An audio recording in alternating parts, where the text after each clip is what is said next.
एक गांव में शीका नाम का एक व्यापारी की दुकान थी। वो मुचंदर फ्राई करके बेचता था। उसका एक शागिर्द भी था जिसका नाम मीका था। मीका मुचंदर फ्राई करता और शीका उसे पैक करता और लोगों को बेचता।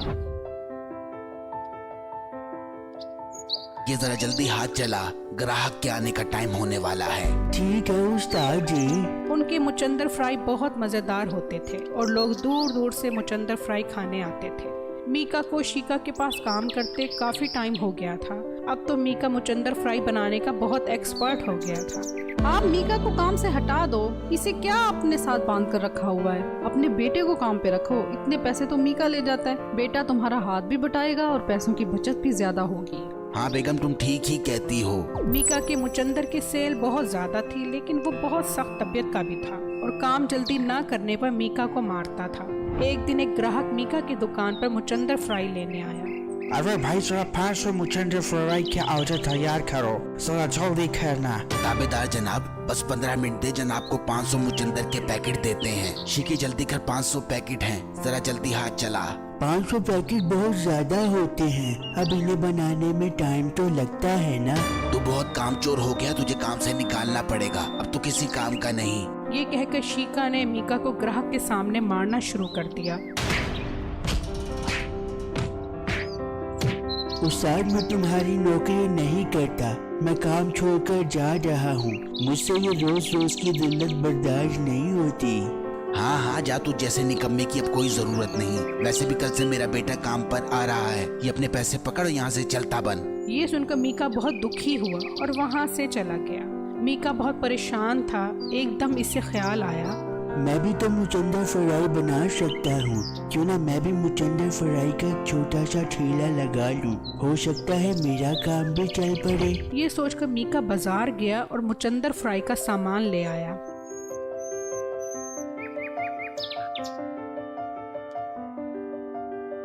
और शीका की दुकान के करीब अपना ठेला लगा लिया।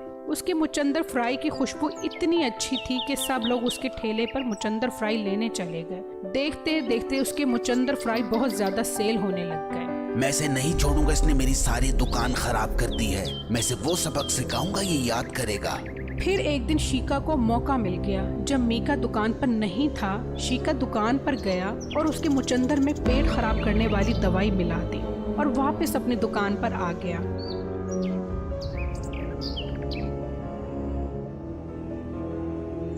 अब इसे पता चलेगा जब इसके मुचंदर खाने लोग आएंगे और सारे बीमार हो जाएंगे। इतने में एक आदमी आया और शीका से कहा, भाई 500 मुचंदर फ्राई की पैकेट दे दो, मैं थोड़ी देर तक वापस आता हूँ। आप इतने मुचंदर के पैकेट तैयार कर लो। शीका ये सुनकर हैरान रह गया कि इतनी जल्दी 500 पैकेट कैसे तैयार करूँगा। वो जल्दी से अपने बेटे के पास गया और कहा, बेटा जल्दी से शहर जाओ, 500 मुचंदर फ्राई के पैकेट लेकर आओ। अरे अब्बा तो पागल है, मैं शहर इतनी दूर से मुचंदर के पैकेट लेकर आऊं, मैं यहीं से ले लूंगा। वो बच्चा मीका की दुकान पर गया और उससे मुचंदर के पैकेट लेकर अपनी दुकान पर आ गया। शीका ने ग्राहक को 500 मुचंदर के पैकेट दिए और उससे पैसे ले लिए। वाह, आज तो बहुत अच्छी सेल हो गई है और अब मीका को पता चलेगा जब उसके मुचंदर खाने लोग आएंगे। अगले दिन पुलिस स्टेशन में पुलिस को फोन आया। इंस्पेक्टर, गांव में शीका नाम के मुचंदर फरोश की दुकान है, उसके मुचंदर खा के लोग बीमार हो रहे हैं, फौरन जाकर उसे गिरफ्तार करो। पुलिस वाला शीका की दुकान पर पहुंचा और उसे गिरफ्तार किया। तुम्हारे मुचंदर फ्राई खा के लोग बीमार हो रहे हैं, चलो मेरे साथ पुलिस स्टेशन, जब लिखकर पढ़ेंगे तो मजा आएगा। सर मेरे मुचंदर तो बहुत अच्छे हैं, मेरे मुचंदर खाने से लोग कैसे बीमार हो सकते हैं, आपको कोई गलतफहमी हुई होगी। तू चला हमारे साथ पुलिस स्टेशन, तेरी सारी गलतफहमी निकालता हूँ। बेटा तू मुचंदर फ्राई कहाँ से लेके आया था? अब्बा शहर बहुत दूर था, मैंने मीका से मुचंदर फ्राई के पैकेट ले लिए थे। अरे बगैरत, मरवा दिया मुझे, तुझे तो मैं वापिस आके पूछता हूँ। फिर पुलिस स्टेशन में शीका को वो मार पड़ी कि इसे नानी याद आ गई। नतीजा, कभी भी किसी के लिए गड्ढा नहीं खोदना चाहिए, जो किसी के लिए गड्ढा खोदता है वो खुद ही